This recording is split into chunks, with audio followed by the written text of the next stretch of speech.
Hello everyone, कैसे हैं आप सभी। आप सभी का स्वागत है अपनी क्लास में।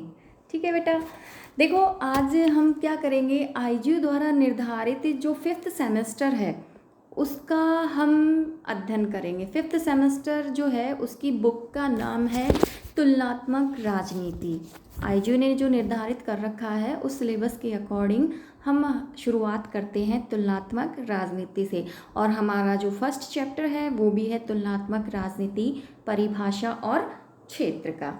ठीक है, तो तुलनात्मक राजनीति जानने से पहले हम ये जानना जरूरी है कि राजनीति क्या होती है। तो राजनीति के बारे में ज़्यादा मैं कुछ ना बताते हुए आपको बस इतना ही बताती हूँ कि राजनीति क्या होती है। देखिए, राजनीति एक सर्वव्यापी गतिविधि होती है। छोटे से छोटे और बड़े से बड़े जनसमूह और संगठनों में जहाँ कहीं भी निर्णय लिए जाते हैं वहाँ कम या अधिक राजनीतिक क्रियाएं होती हैं और यह मानव व्यवहार का सामाजिक रूप है जिसमें निर्णय लिए जाने की क्रिया होती है। जब किसी जन समुदाय के लिए नीति के निर्धारण का अवसर आता है तो उस समुदाय के लोग समान नीति निर्धारण के लिए अनेक विकल्प सामने रखते हैं। तब इन विकल्पों में से किसी एक नीति के निर्धारण के लिए जो विशेष प्रक्रिया अपनाई जाती है वो क्या होती है, राजनीति। ठीक है, अगर हम यूँ कहें कि राजनीति क्या है तो राजनीति क्या है, राजनीति एक ऐसी गतिविधि है जिसमें कि बहुत से लोग इकट्ठे होकर या छोटा बड़ा संगठन जब इकट्ठा होता है और अब किसी के बारे में निर्णय लेना है, कोई डिसीज़न लेना है, तो उस निर्णय के लिए एक क्रिया अपनाई जाती है। वो क्रिया को क्या होती है, राजनीतिक क्रिया। जैसे कि भाई हम मानव का व्यवहार क्या है, सामाजिक है। वो समाज में रहता है और समाज में रहने के नाते उसे बहुत से लोगों की या समुदायों की आवश्यकता होती है। ठीक है, जब कोई समुदाय किसी नीति के निर्माण के लिए कोई निर्णय लेना चाहता है, मान लो कोई निर्णय लेना चाहता है, तो वो जिस प्रक्रिया को अपनाता है, कहने का अर्थ है जिस नियम को वो अपनाता है वो नियम कहलाता है राजनीति। तो हमारा जो सब्जेक्ट है राजनीति विज्ञान, अगर उसकी देखें तो राजनीति विज्ञान किसे कहते हैं, पॉलिटिकल साइंस को। पॉलिटिकल साइंस दो शब्दों से मिलकर बना है, पॉलिटिकल प्लस साइंस, इनसे ही मिलकर बना है। तो पॉलिटिकल का अर्थ होता है राजनीति और साइंस का अर्थ होता है विज्ञान, यही होता है। तो राजनीति में राज्य सरकार मानव व्यवहार से संबंधित समस्त घटनाओं का अध्ययन किया जाता है और विज्ञान में क्या क्या होता है, प्रयोग और पर्यवेक्षण के आधार पर निष्कर्ष निकालना होता है विज्ञान। अब अगर हम इन दोनों डेफिनेशन को जोड़ दें तो क्या अर्थ निकलेगा कि राजनीति शास्त्र क्या है, मनुष्य की राजनीतिक क्रियाओं को, राज्य सरकार के अध्ययन को प्रयोग और पर्यवेक्षण के आधार पर क्रमबद्ध करना राजनीति विज्ञान कहलाता है। ठीक है, तो राजनीति के विज्ञान के परिभाषाओं को मुख्य रूप से दो भागों में बांटा गया है। कौन कौन से भाग हैं वो, परंपरागत परिभाषाएं और आधुनिक परिभाषाएं। देखिए, परंपरागत परिभाषाएं कौन सी होती हैं, परंपरागत परिभाषाएं वे होती हैं जो 20वीं शताब्दी से पहले के जो विचार थे वो थे परंपरागत परिभाषाओं में। ठीक है, आधुनिक परिभाषाओं में भाई समय के साथ साथ जैसे जैसे समाज की परिस्थितियों में बदलाव होता गया वैसे वैसे उनके विचारों में भी बदलाव होता गया। तो हम परंपरागत की जैसे कुछ परिभाषाएं देखें, जैसे कि मान लो डॉक्टर गार्नर है। डॉक्टर गार्नर ने क्या कहा है कि राजनीति की शुरुआत भी राज्य से होती है और अंत भी राज्य से होता है। ठीक है, इसी प्रकार से लिकॉक ने भी कहा है राजनीति विज्ञान क्या है, केवल सरकार का ही अध्ययन है। देखिए, आधुनिक परिभाषाएं, आधुनिक विचार या कह सकते हैं कि 20वीं सदी के बाद ही ये विचार राजनीति में आया कि राज्य और सरकार के अध्ययन के साथ साथ मानव व्यवहार का भी अध्ययन किया जाना चाहिए। ठीक है, तो परंपरागत परिभाषाओं में हम अगर मोटे रूप में देखें तो राज्य और सरकार का अध्ययन करो, राज्य सरकार का अध्ययन करो, यही बातें बार बार रिपीट हो रही हैं। ठीक है, ऐसे ही गेटल ने भी कहा है कि जिन विषयों में राजनीति की अधिक रुचि है वे राज्य और सरकार और कानून है। गेटल क्या कहता है कि राजनीति की सबसे अधिक रुचि किस में है, राज्य सरकार और कानूनों में। गिलक्राइस्ट का कहना है कि राजनीति राज्य सरकार की सामान्य समस्याओं का अध्ययन करती है। राजनीति क्या है? राज्य और सरकार के सामने अगर कोई समस्या उत्पन्न हो जाती है तो वो उन समस्याओं का हल करती है। इसके बाद दूसरी है आधुनिक परिभाषाएं। तो देखिए, आधुनिक परिभाषाओं में मैंने आपको जैसे जस्ट अभी बताया था कि 20वीं शताब्दी के बाद में विचारों में बदलाव आया और उसमें ये कहा गया कि राज्य और सरकार के अध्ययन के साथ साथ मानव व्यवहार का भी अध्ययन किया जाना चाहिए। ठीक है, तो इसी कड़ी में लॉसवेल ने कहा था कि राजनीति विज्ञान का अध्ययन प्रभाव और प्रभावकर्ता का अध्ययन होता है। राजनीति का अध्ययन क्या है? यानी शासक और शासित, शोषक और शोषित, ठीक है, राजा प्रजा, आप ये भी कह सकते हैं, उन चीज़ों का अध्ययन है।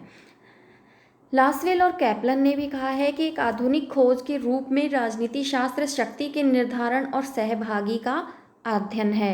राजनीति शास्त्र क्या है? शक्ति का निर्धारण करना, शक्ति को अपनाना। भाई जिसके पास शक्ति है वही शासन में है या वही सत्ता में है, जिसके पास शक्ति नहीं वो शासन में नहीं है। ठीक है, इसके बाद देखिए अगला है हमारा जो चैप्टर है, ये तो हमारा हो गया कि हाँ हमने राजनीति के बारे में थोड़ा सा जान लिया। अब इसके बाद में है तुलनात्मक राजनीति। देखो बेटा, तुलना क्या होती है? तुलना मतलब दो चीज़ों के मध्य या दो से अधिक चीज़ों के मध्य कंपैरिजन करना, यही होती है तुलना। तो ठीक इसी तरीके से अगर हम तुलनात्मक राजनीति की बात करें तो तुलनात्मक राजनीति क्या हुई कि दो देशों की या बहुत से देशों की एक दूसरे से तुलना करके उसका अध्ययन करना क्या है? तुलनात्मक राजनीति। देखो इसकी डेफिनेशन क्या दे रखी है? जब किसी देश की शासन व्यवस्था और राजनीति का अध्ययन उसके ही समान या उससे भिन्न शासन व्यवस्थाओं और राजनीतिक क्रियाओं के साथ तुलना करके किया जाता है तो उसे तुलनात्मक राजनीति कहते हैं। इस प्रकार तुलनात्मक शासन और राजनीति के अंदर विभिन्न देशों की शासन व्यवस्थाओं का अध्ययन किया जाता है। ठीक है, भी तुलनात्मक राजनीति क्या है? जिसमें कि दो देशों की या दो से अधिक देशों के मध्य उनकी शासन व्यवस्थाओं की तुलना की जाती है। देखो वैसे अगर हम कहें कि बात करें तो मनुष्य की अगर बात करें तो मनुष्य की प्रवृत्ति ऐसी है कि वो तुलना करना चाहता है। क्या वो ये जानना चाहता है कि दूसरे लोग किस प्रकार रहते हैं और व्यवहार कैसा है, अपने और दूसरों के बीच समानता और असमानताओं का पता लगाने की इच्छा रखते हैं, या दूसरों में जो कौन से जो कुछ सर्वोत्तम है उसको अंगीकार करने की इच्छा रखते हैं। कहने का अर्थ है कि दूसरे में क्या अच्छाई है वो उसको सामने भी लाना चाहते हैं। यही बात हुई। तो ये चीज़ें क्या है? तुलना करना। ठीक है, अब अगर हम देखो ये दो शब्द एक जैसे ही दिखते हैं, तुलनात्मक शासन और तुलनात्मक राजनीति। हमारा जो टॉपिक है वो तुलनात्मक राजनीति का ही है, लेकिन हमें तुलनात्मक राजनीति का अध्ययन करने से पहले तुलनात्मक शासन और राजनीति दोनों में अंतर भी तो पता होना चाहिए। नहीं तो हम ऐसा कर देंगे, हाँ भाई तुम भी यही हो हम भी यही है। ठीक है, दोनों में अंतर है। तुलनात्मक शासन और तुलनात्मक राजनीति। तो तुलनात्मक शासन के अंतर्गत राज्य सरकार और उससे संबंधित औपचारिक संस्थाओं का ही अध्ययन किया जाता है। भाई तुलनात्मक शासन में क्या होता है कि भाई राज्य का अध्ययन कर लिया, सरकार का अध्ययन कर लिया और उससे संबंधित यानी उससे जुड़ी हुई कोई औपचारिक संस्थाएं हैं उन चीज़ों का अध्ययन कर लिया। लेकिन तुलनात्मक राजनीति क्या है? इसमें राजनीतिक व्यवहारों का भी अध्ययन किया जाता है। ठीक है, भाई तुलनात्मक राजनीति में क्या है? भाई तुलनात्मक शासन में तो ये हो गया, राज्य का अध्ययन हो गया, सरकार का अध्ययन हो गया, इनका अध्ययन हो गया। लेकिन तुलनात्मक राजनीति में क्या होता है? इन सब के अलावा भी राजनीतिक व्यवहारों का अध्ययन किया जाता है। इसके बाद है सेकंड अंतर है, तुलनात्मक शासन का अध्ययन यूरोपीय देशों की व्यवस्था तक ही सीमित है। तुलनात्मक शासन का अध्ययन सिर्फ यूरोपीय जो देश हैं जैसे कि अमेरिका हो गया इन तक ही सीमित है। लेकिन तुलनात्मक राजनीति यूरोपीय देशों के साथ साथ एशिया, अफ्रीका और 20वीं शताब्दी के बाद में जो नए राज्य आए हैं उन राज्यों में भी इस व्यवस्था का अध्ययन किया जाता है। ठीक है, अगला है हमारा तुलनात्मक शासन में राजनीतिक संस्थाओं के अध्ययन का क्षेत्र केवल राजनीतिक था, जबकि तुलनात्मक राजनीति के अंतर्गत इसका स्वरूप सामाजिक, आर्थिक, सांस्कृतिक भी हो गया। दूसरे शब्दों में हम ये भी कह सकते हैं कि तुलनात्मक राजनीति के अंतर्गत राजनीतिक व्यवस्थाओं का अध्ययन अंतर अनुशासनिक हो गया। कहने का अर्थ है इसके सभी पक्षों का या सभी भागों का इसमें अध्ययन किया जाने लगा। अगला है तुलनात्मक शासन में केवल शासन की संरचना का ही अध्ययन किया जाता है, जबकि तुलनात्मक राजनीति में राजनीतिक सिद्धांतों, मॉडल, निर्णय प्रक्रिया, आदर्शों और व्यवहारों का भी अध्ययन इसमें किया जाता है। फिर तुलनात्मक शासन में तो क्या है, केवल शासन की संरचनाओं का ही अध्ययन कर सकते हैं, लेकिन तुलनात्मक राजनीति में क्या होता है कि संरचना के साथ साथ उसके सिद्धांत, मॉडल, निर्णय, आदर्श, इन सभी का उसमें अध्ययन किया जाता है। तुलनात्मक शासन, अगला है तुलनात्मक शासन में संविधान द्वारा स्थापित शासन तंत्र के अध्ययन पर बल दिया जाता है। तुलनात्मक शासन में क्या है, संविधान द्वारा स्थापित शासन पर बल दिया जाता है, जबकि शासन तंत्र है या जैसे कह सकते हैं कि उस औपचारिक वर्णन पर ही बल दिया जाता है। लेकिन तुलनात्मक राजनीति में राजनीतिक व्यवस्थाओं के विश्लेषण पर बल दिया जाता है। कहने का अर्थ है कि हाँ, तुलनात्मक शासन क्या करता है कि हाँ भाई ऊपर से हमने देख लिया, हाँ हो गया अध्ययन, लेकिन तुलनात्मक राजनीति क्या करता है कि ऊपर के साथ साथ वो अंदर तक यानी उसका गहनता से वो अध्ययन करता है।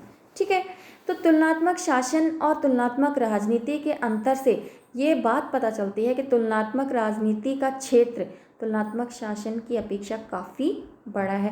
भाई अगर हम बात करें तो हम इन पॉइंट्स से ही ये पता लगा सकते हैं कि हाँ भाई तुलनात्मक राजनीति का जो क्षेत्र है वो काफ़ी बड़ा है। तुलनात्मक शासन में तो कुछ कुछ मेन बातों का अध्ययन किया जाता है, लेकिन तुलनात्मक राजनीति में बहुत ही गहनता से अध्ययन होता है।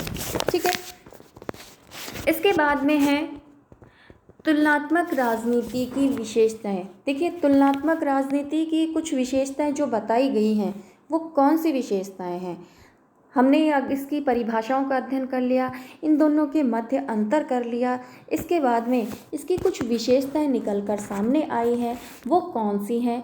सबसे पहली है, कौन सी है सबसे पहली? मूल्य मुक्त अध्ययन। देखो, मूल्य मुक्त अध्ययन से अगर हम अपनी भाषा में कहना चाहें तो मूल्य मुक्त कह सकते हैं कि इसमें कोई नियम कानून नहीं है कि हाँ भाई आप उस नियम को अपनाते हुए ही कार्य करेंगे। नहीं, आप अपने अनुसार इस चीज़ का अध्ययन कर सकते हैं या इस विषय का अध्ययन आप कर सकते हैं। देखिए, मूल्य मुक्त अध्ययन, तुलनात्मक शासन के विद्वान अपना अध्ययन कुछ मूल्यों को ध्यान में रखते हुए करते हैं, परंतु तुलनात्मक राजनीति के विद्वान मूल्य मुक्त अध्ययन पर बल देते हैं, जिसमें अध्ययनकर्ता व्यक्तिगत मूल्यांकन और आदर्शात्मक परिकल्पनाओं से बचता है और तथ्यों के विश्लेषण के आधार पर निष्कर्ष निकालता है। अतः तुलनात्मक राजनीति मूल्य निरपेक्ष राजनीतिक सिद्धांतों के निर्माण पर बल देती है। कहने का अर्थ यह है कि भाई कुछ विद्वान तो ऐसे हैं जो कुछ मूल्यों को या कुछ नियमों को ध्यान में रखते हुए ही अध्ययन करना चाहते हैं, लेकिन तुलनात्मक राजनीति क्या है, किसी मूल्य को ध्यान में रखते हुए या किसी दबाव में ध्यान में रखते हुए किसी दबाव में रहकर उस चीज़ का अध्ययन नहीं करती है, बल्कि वो खुले दिमाग से या खुले मुक्त रहकर अध्ययन करती है। अगला है अंतर अनुशासनिक दृष्टिकोण।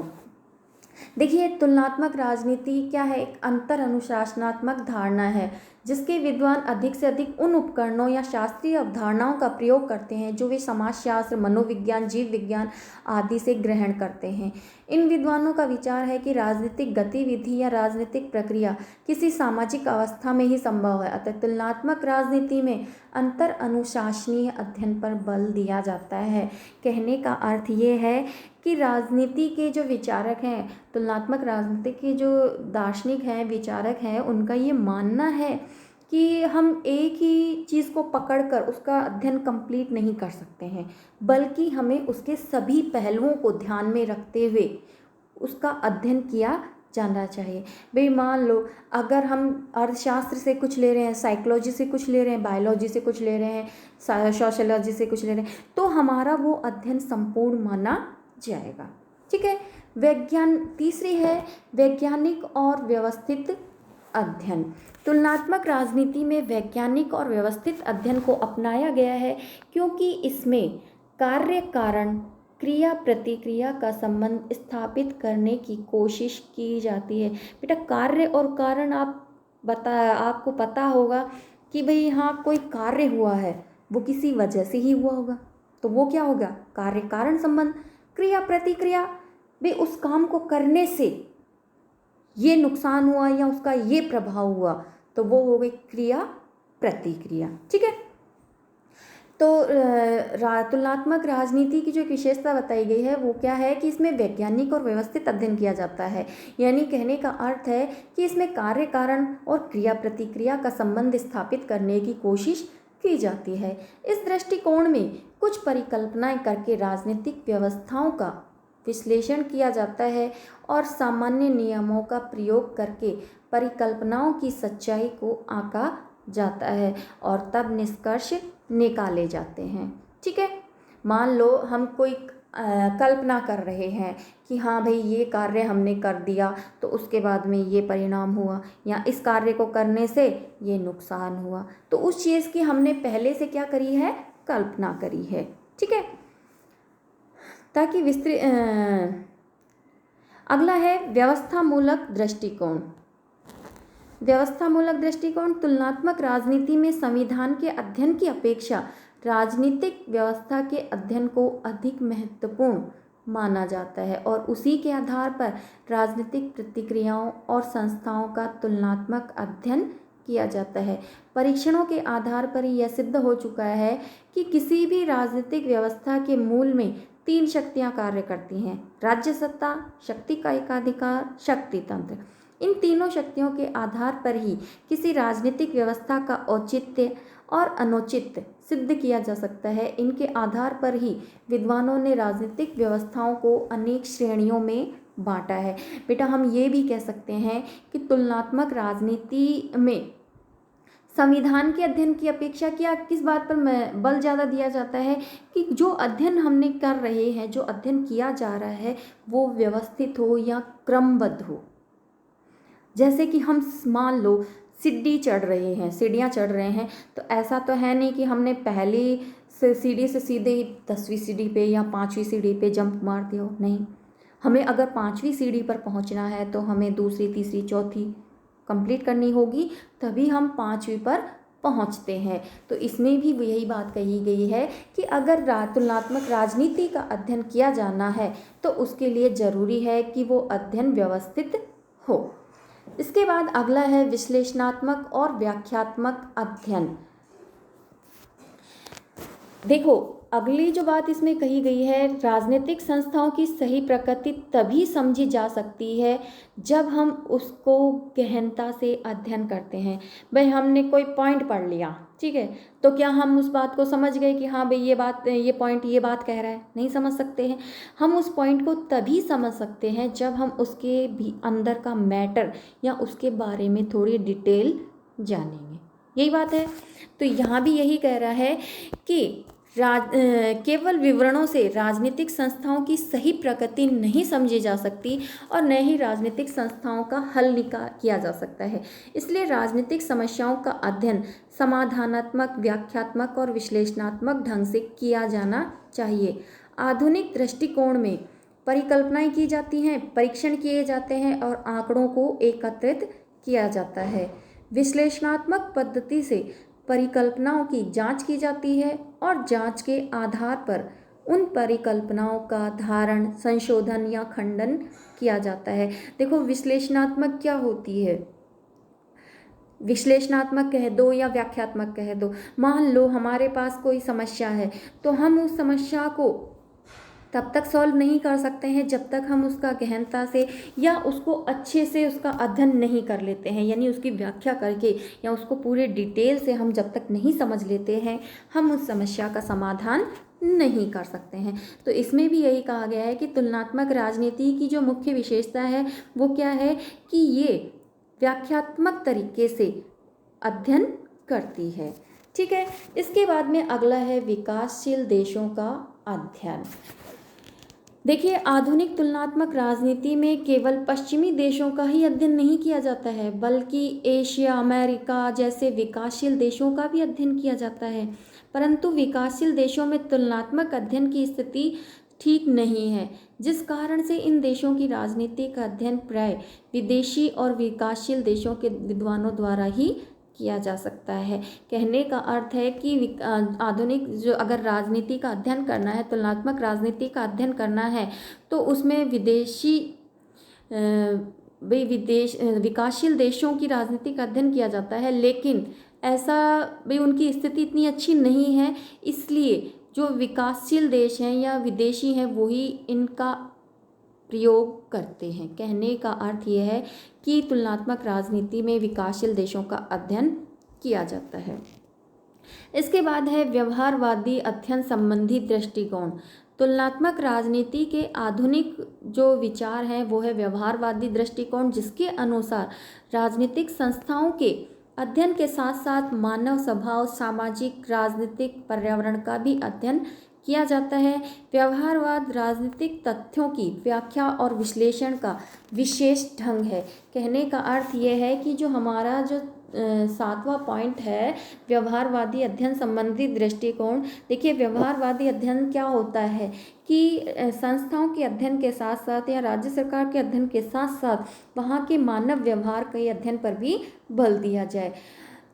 राजनीति के व्यवहार पर इस दृष्टिकोण की मान्यता क्या है कि भाई हाँ, हमने संस्थाओं का अध्ययन कर लिया, ठीक है, लेकिन हमें राजनीतिक व्यवहार का भी अध्ययन करना जरूरी है।